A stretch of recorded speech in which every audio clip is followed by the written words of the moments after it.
Llegamos al tercer resumen del libro de Marian Rojas Estapé. Recupera tu mente, reconquista tu vida. Este libro es más largo y por eso, me tardé un poco más en hacer el resumen. Siento que acá ella profundiza algunos temas que repite en sus libros anteriores, en Cómo hacer que te pasen cosas buenas y Encuentra tu persona vitamina. Pero profundiza mucho más en temas actuales para cumplir finalmente el propósito del libro, que para mí es darnos esas herramientas que podemos aplicar en la vida cotidiana para entender cómo la vida actual nos aleja de nuestra paz interior. Creo que este libro refleja perfectamente el estilo de la autora. De hecho, al leerlo, tuve como la sensación de estar en un aula o en una conferencia escuchándola. Porque el libro se integra de manera fluida y súper clara a los libros anteriores y nos dan esa sensación de continuidad para profundizar en todos los temas que ella comparte de la mente, de la bioquímica que tenemos todos los seres humanos y de todas las cosas que nos dice. Muchas veces al leer a un autor podemos sentir que sus opiniones van cambiando de acuerdo a su evolución, cosa que en este caso no sentí. Como dije, se trata de una continuidad muy fluida que nos ayuda a comprender de manera más profunda cada una de sus enseñanzas. Si no has leído sus libros anteriores, no te preocupes, yo hice un resumen que está en este canal. Te invito a revisarlos si te interesan estos temas y si te llama la atención esta autora. Cada uno tiene un contexto distinto, pero como dije anteriormente, uno complementa al otro. Así que si quieres, escúchalos continuamente, toma notas porque eso te va a ayudar a la comprensión y a retener la información. Como mencioné al principio, la agitación cotidiana nos aleja de nuestra paz interior. Y según Marian Rojas, esto se debe a que nos hemos convertido en una sociedad que busca constantemente recompensas inmediatas, lo que finalmente trae una degradación cognitiva. Porque digamos que ya no tenemos esa capacidad de profundizar en los temas, sino que nos limitamos a recibir todo tipo de estímulos desde afuera. El libro está dividido en 4 bloques y así quiero hacer este resumen. El primero se centra en la dopamina. Recuerden que en el primer libro, Cómo hacer que te pasen cosas buenas, ella habla mucho acerca del cortisol y cómo su desregulación afecta nuestra vida diaria. En Encuentra tu persona vitamina nos habla de la oxitocina y cuál es el papel que tiene cuando nos relacionamos con otras personas. Ahora, en este libro, ella nos habla de la dopamina, que está asociada al placer, pero que si no se gestiona adecuadamente también puede relacionarse con las adicciones. En el segundo bloque nos habla de la corteza prefrontal, que es esa parte del cerebro que nos ayuda a gestionar los impulsos. También en esa parte de la concentración y de prestar atención. Y en el tercer bloque se centra en un tema actual, las redes sociales. Y finalmente en el último bloque nos habla de todas las herramientas que podemos incluir en nuestra vida diaria para, como se llama el libro, recuperar nuestra mente y reconquistar nuestra vida. Y finalmente, en el último bloque, la autora comparte herramientas útiles que nos ayudan a gestionar todos estos temas. Pero antes de continuar, te invito a suscribirte, a activar la campanita para que no te pierdas de ningún resumen que estoy subiendo. Para comenzar, Marian nos dice que la dopamina es la hormona del placer y la motivación, que nos ayuda a sobrevivir y disfrutar. Sin embargo, su exceso puede aturdirnos y alterar nuestra bioquímica, neurología, psicología, emociones y conductas. Y aunque se encarga del placer, en los niveles inadecuados provoca infelicidad y una sensación profunda de vacío. Es importante destacar que la dopamina se libera no solo a través de estímulos placenteros, sino también al imaginar o anticipar esos placeres. Esto es la clave para entender un poco cómo funciona nuestra mente, ya que como ella explica en sus 2 libros anteriores, la mente no distingue entre lo real y lo imaginario. Por ejemplo, ella dice que fantasear con algo que queramos conseguir o simplemente algo que nos gusta mucho, esto provoca placer y puede activar la liberación de dopamina. Por eso muchos autores recomiendan el tema de la visualización con intensidad y realmente sentir las cosas desde nuestro ser. Ya entendemos por qué.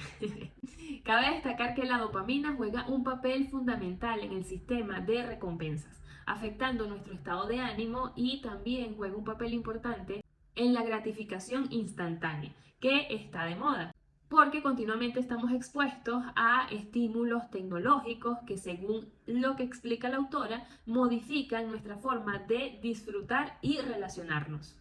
De hecho, ella enumera los estímulos que liberan dopamina y que son parte de nuestra vida cotidiana. El primero es el placer y recompensas naturales como la comida, la vida social y las relaciones sexuales.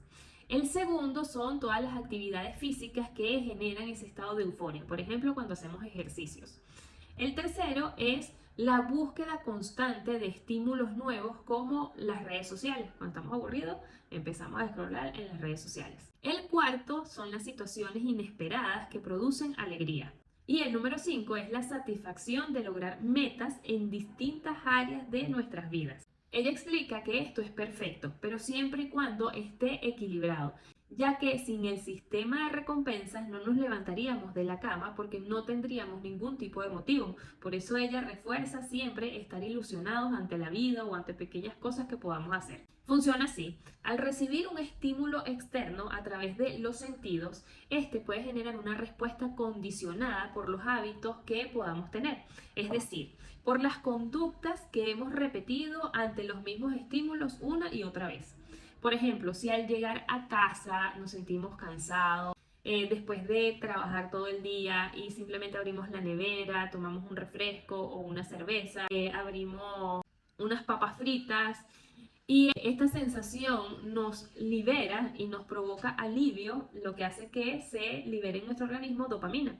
Con el tiempo, el cerebro va a querer experimentar esa misma sensación placentera, porque la repetición de esta conducta asociada junto al placer hará que nuestra mente busque revivir esa impresión una y otra vez.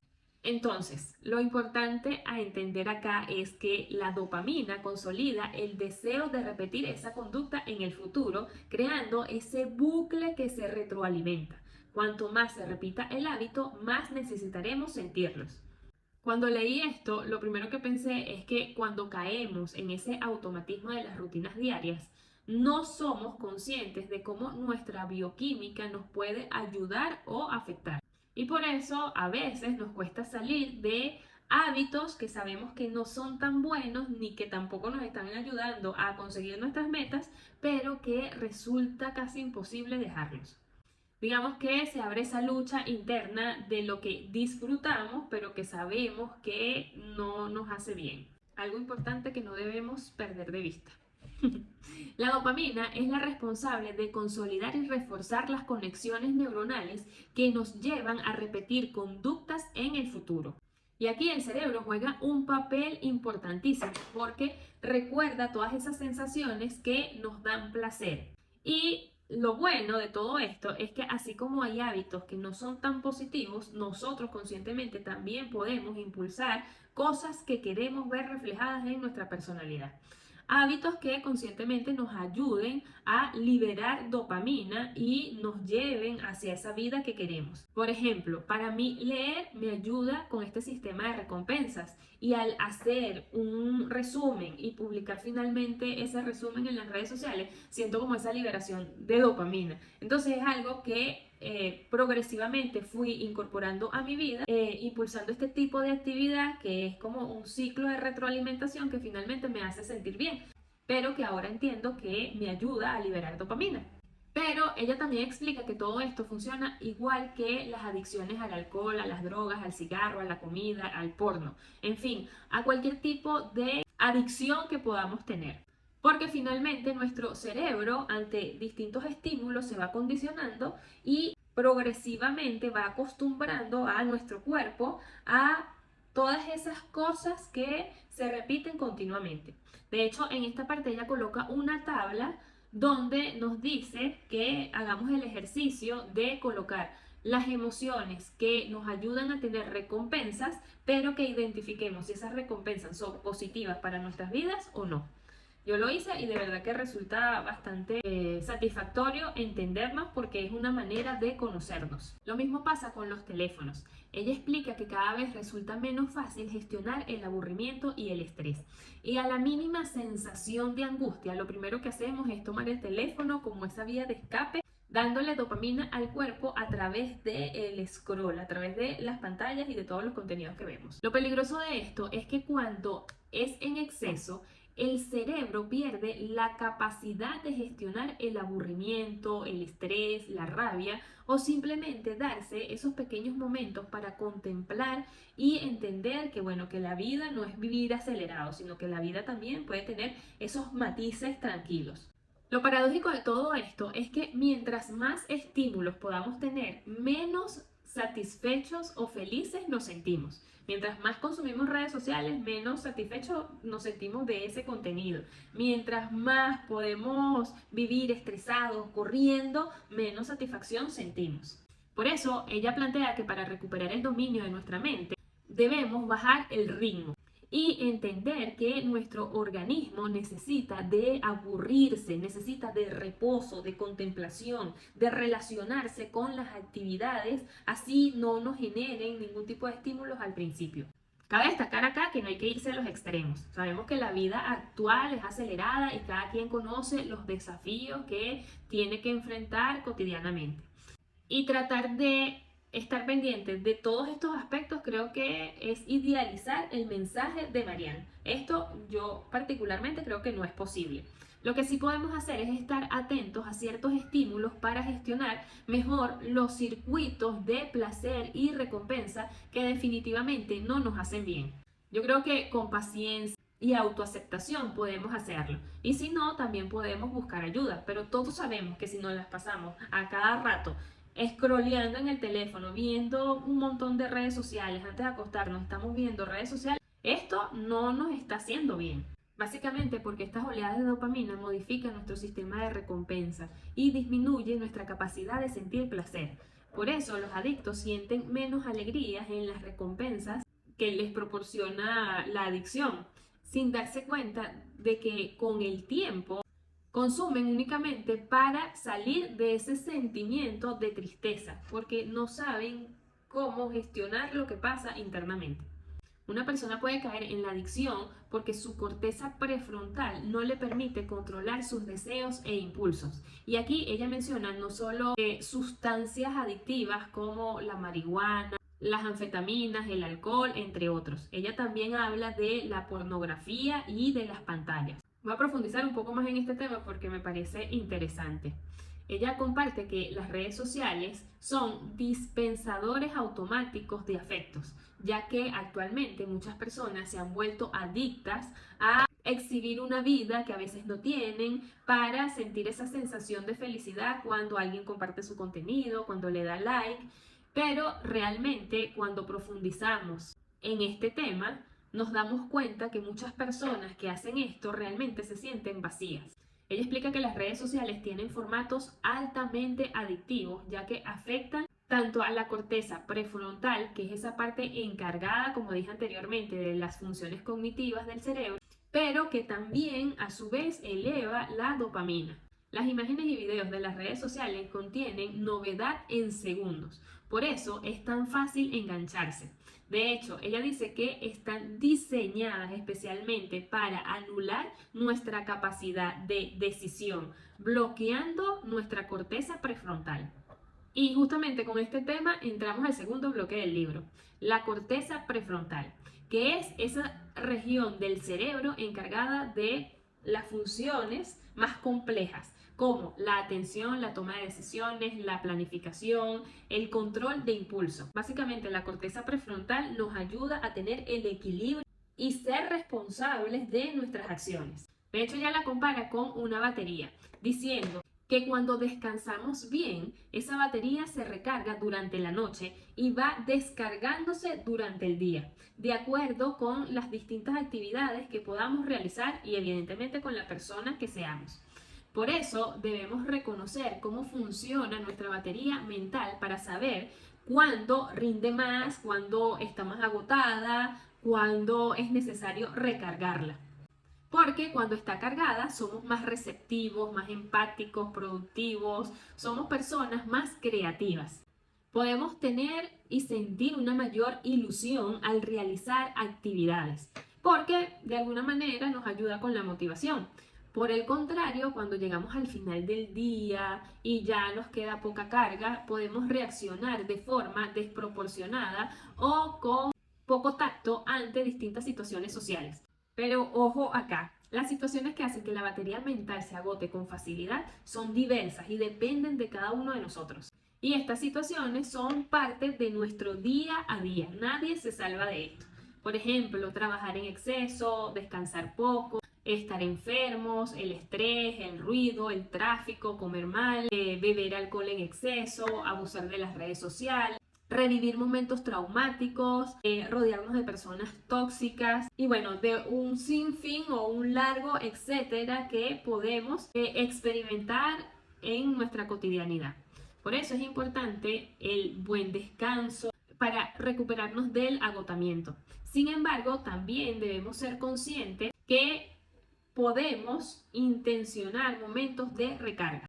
Y esos momentos son sencillos, como por ejemplo salimos del trabajo y en vez de irnos en transporte o inmediatamente agarrar el auto y comenzar a manejar, podemos caminar por la ciudad, contemplar algo que nos guste, buscar algún parque para caminar, hacer respiraciones profundas, meditar, escuchar música, bailar, cuidar una mascota, abrazar a un ser querido, pintar, darnos un baño, en fin. También acá hay un largo etcétera. Hay cosas que nosotros sabemos que nos recargan, pero por estar pendiente de otras cosas no las hacemos porque nos justificamos diciendo que no tenemos tiempo de hacer esas actividades. Sin embargo, si realmente generamos estos espacios para atendernos, esto nos ayuda muchísimo a recargar. Ella también en esta parte menciona mucho el cerebro de un niño que se convierte en adolescente y también quiero profundizar un poco en este tema porque siento que si eres padre o madre esto te puede interesar. Yo tengo un hijo de 10 años y de verdad que me llama mucho la atención todo esto porque siento que nos da mejores herramientas para asumir esa etapa de la adolescencia. Ella dice que, por ejemplo, un adolescente que se duerme tarde y que constantemente está pegado a los juegos, a la pantalla, viendo redes sociales, videos y todo esto que a ellos les encanta, y que además debe asumir los retos de estudiar junto a todos los cambios físicos y psicológicos que puede estar experimentando, esto los lleva a tener inconvenientes con la corteza prefrontal. Dicho de otra manera, su batería está constantemente desequilibrada y por eso en algunos casos pueden volverse irrespetuosos, rebeldes, irresponsables, tener esa pereza infinita que no quieren hacer nada, querer estar enganchados a los teléfonos, a las pantallas, entre otras cosas. No todos los casos son iguales, pero esto puede pasar. De hecho, hay una serie que está en Netflix en este momento que se llama Adolescente y habla un poco de este tema. Aquí es importante destacar que no es un patrón de todos los adolescentes, como se suele pensar. Hay cosas que como padres podemos gestionar si tenemos las herramientas adecuadas y si entendemos el comportamiento humano, más allá de nuestros hijos, entender cómo funciona la mente. Esto nos puede ayudar a gestionar mejor esa etapa. En esta parte ella recomienda un libro que se llama La tormenta cerebral de Daniel Singer. Y creo que para quienes somos padres, como dije anteriormente, esto nos puede ayudar. Si lo leo, prometo hacer el resumen. Tengo que buscarlo. De hecho, lo voy a anotar por acá para que no se me olvide. También comparte otros aspectos científicos sobre cómo funciona el cerebro en torno a la corteza prefrontal. Nos habla de la amígdala y de las conexiones neuronales y de cómo éstas influyen en los distintos estímulos de nuestro cerebro. Básicamente nos recomienda cuidar de nuestra atención, estando más atentos a las actividades que realizamos. O sea, no tenemos que seguir viviendo en ese automatismo. Nos levantamos, hacemos algo, llega la noche, nos acostamos y así caemos en ese bucle. No, tenemos que poner atención a lo que pasa en nuestras vidas. Al lograr salir de ese automatismo para gestionar nuestras actividades de forma más consciente, sin pensar que llegar a este equilibrio tiene que ser algo loco, que tenemos que poner demasiado esfuerzo, es simplemente ir haciendo pequeños cambios. Ella dice que es posible y vale la pena, porque esto nos ayuda a vivir más equilibrados. o por lo menos con un estado del ser donde nos podamos sentir con mayor bienestar. Lo increíble de toda esta información es que hay ciertos síntomas que parecen parte de la vida cotidiana y que muchas personas lo toman a la ligera, pero realmente van progresando debido a la inflamación de la corteza prefrontal. No en todos los casos, pero ella explica que esto puede pasar. Por ejemplo, hay situaciones donde no podemos prestar atención, tenemos pensamientos lentos, pérdida de concentración, falta de energía, falta de voluntad, falta de motivación, cansancio crónico, a veces nos sentimos irritados, tenemos, no sé, una serie de patrones de comportamiento que realmente son producto a que esa batería mental o esa corteza prefrontal no está equilibrada. A veces son rachas muy breves y esto es normal porque todos nos hemos sentido estresados en algún momento, hemos pasado por este tipo de situaciones, pero cuando esto pasa a meses y luego esos meses se convierten en años, estos síntomas producto de la neuroinflamación lamentablemente nos afecta sin darnos cuenta, ya que solemos justificarlo. Y decimos que, bueno, que la vida actual es así y que todo el mundo está igual. Y quizás hasta cierto punto esto tiene sentido, porque si no indagamos un poco más allá, nos acostumbramos a vivir de esa manera. Sin embargo, ella plantea escuchar nuestra voz interior. A mí me gusta llamarle nuestra sabiduría interna, para ser personas más lúcidas, porque debemos buscar esos espacios para la reflexión y hacernos preguntas. ¿Qué nos decimos a nosotros mismos? ¿Qué actividades estamos haciendo que no nos hacen sentir bien? ¿Qué actividades hacemos que sí nos hacen sentir bien? Nuestra voz interior es una especie de guía de cómo vemos la vida. Y para ir un poco más allá, ella también comparte que esa voz interior es una especie de grabadora que viene de la infancia a la vida adulta y se convierte en esa voz interior. Todos sabemos que llegamos al mundo vacío y sin información, y a medida de que vamos creciendo, vamos absorbiendo información, y esto se refleja en lo que somos de adultos. La buena noticia para todos es que esta voz se puede sanar, podemos comenzar ese proceso de autoconocimiento a través de las preguntas y potenciar nuestras vidas, algo así como reeducarnos conscientemente. Y lo único que necesitamos en primer lugar es nuestra intención de mejorar. Y creo que si tú estás aquí, así como yo, te interesan este tipo de temas y obviamente estás en el camino. O sea, cuando uno empieza a buscar este tipo de herramientas, siento que ya de alguna manera está buscando salir de esa vida inflamatoria. Y esto tiene mucho valor porque mucha gente no lo hace. Porque es más fácil estar scrolleando en las redes sociales, buscando información, culpando al otro y haciendo un montón de cosas que nada nos ayuda. Y con esto voy a entrar en la tercera parte del libro, que son las redes sociales. En esta sección ella comparte la otra cara de la moneda, diciendo que las redes sociales llegaron para transformar el mundo, pero también para manipularnos. Y si no somos conscientes del tema del marketing y de todas estas cosas que constantemente vemos, podemos ser más propensos a la manipulación, donde las grandes industrias conocen muy bien nuestras vulnerabilidades, se adueñan de nuestra atención y finalmente hacen que tengamos ciertos tipos de conductas y compremos ciertas cosas. Ella explica que crean recompensas variables para captar nuestra atención, diseñando estrategias que nos hacen sentir confiados para finalmente vendernos. Y este tipo de recompensas cambian constantemente a través de los distintos estímulos para manipular nuestra conducta. Esto se debe a que distraídos o estresados o simplemente desmotivados somos más propensos a actuar por impulsos. Ella plantea recordar lo siguiente: detrás de cada publicación y producto que sale en nuestra pantalla hay cientos de ingenieros que trabajan para tener secuestrada nuestra atención. Por tanto, esto explota nuestra vulnerabilidad en términos de atención y sistemas de recompensa. Y esto es una realidad que cada vez nos afecta más, incluyendo a los adolescentes también, quienes se aíslan con el uso excesivo de las pantallas. Este sistema de recompensa nos hace a nosotros como adultos vulnerables. Entonces imagínense cómo afecta también a un adolescente que todavía no ha desarrollado bien su personalidad. Y lo más alarmante de todo esto, y lo dije al principio del resumen, es que el consumo excesivo de pantallas disminuye nuestro rendimiento cognitivo debido a los cambios en las conductas de los cuales estamos constantemente influenciados.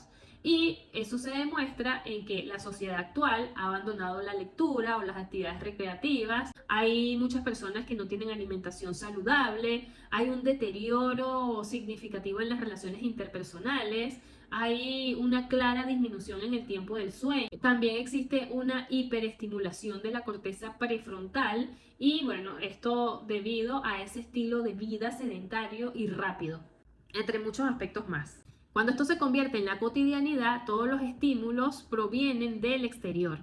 Y esa exposición constante ante las pantallas hace que tanto mente como espíritu tiendan a frenar o inhibir el deseo de aprender, limitándonos a las experiencias de simplemente vivir a través de lo que vemos en las redes sociales. Por eso debemos prestar atención que las redes sociales, los teléfonos, lo que está afuera no es lo único que existe. Debemos escuchar a esa voz interna para saber conectar con otras cosas. Y bueno, lamentablemente todo esto ha contribuido al aumento de enfermedades mentales en la sociedad, ya que tenemos menos tolerancia al malestar. Somos más propensos a caer en las comparaciones, en experimentar el vacío existencial por el prolongado uso de las pantallas. Además, enfrentamos dificultades para poder gestionar mejor el estrés, la agresividad, la tristeza, junto a los trastornos del sueño, la alimentación o las adicciones a comidas, a la pornografía o a cualquier tipo de sustancia. Por eso es importante como de verdad poner atención a este tipo de mensajes, a este tipo de libros, porque como adultos y padres, jóvenes, adolescentes, nosotros tenemos herramientas emocionales para poder mejorar nuestra vida cotidiana. Sin embargo, tenemos que tener esa capacidad para mantener nuestra mente, espíritu y cuerpo equilibrado. Llegamos a la última parte del libro, a lo que ella denomina las rutinas vitamínicas para reconquistar nuestras vidas. Y el primer paso para hacerlo es transitar por un proceso de autoconocimiento. Para esto necesitamos hacer pausas, ser sinceros con nosotros mismos y tratar de tener mejores herramientas para el futuro. Por eso ir a terapia, leer, descansar, hacer ejercicio, fomentar en nuestras vidas cosas que nos den tranquilidad y bienestar es fundamental. Digamos que de alguna manera es darle sentido a nuestras vidas con ilusiones que nos permitan tener sueños, metas, sentirnos bien y levantarnos con energía cada día porque sabemos que vamos a hacer algo que nos llena, que nos gusta. Ella dice que debemos salir de la vida acelerada y darnos espacio de tranquilidad para contemplar. No podemos quedarnos en las excusas de que no tenemos tiempo. Debemos dar prioridad a nuestro bienestar mental y físico y pausar de alguna forma la culpa que podamos sentir porque nos estamos regalando esos espacios. Por ejemplo, aprender a respirar. Y aunque esto suene súper extraño porque todos respiramos, la verdad es que según estudios realizados no lo hacemos de manera eficiente. Cuando tomamos conciencia de nuestra respiración y podemos ralentizarla, nos conectamos con el momento presente, mejorando nuestra salud, nuestra memoria y nuestro estado de ánimo. Ella tiene un término que se llama gimnasia mental, que consiste en estar atentos a nuestras vidas, a lo que nos sucede interiormente y a todas las cosas que ocurren en nuestro entorno, sin dejarnos llevar por nuestra bioquímica o los impulsos que constantemente recibimos del exterior.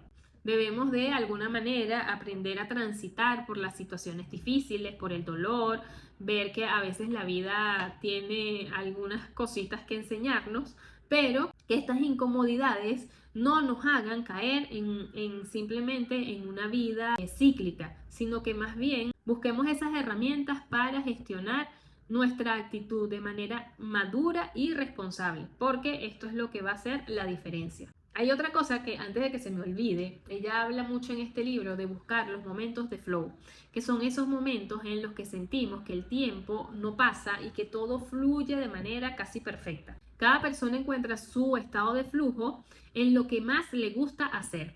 Por eso es tan importante aburrirnos, porque hacer cosas con las manos, contemplar, dar un paseo, hasta bañarnos, todas estas cosas nos ayudan a conectar con nuestro interior.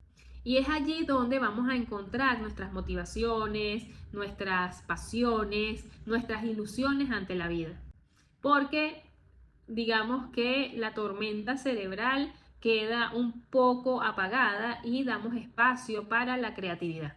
En esta parte yo también recomiendo un libro que se llama Flow, La psicología de la felicidad.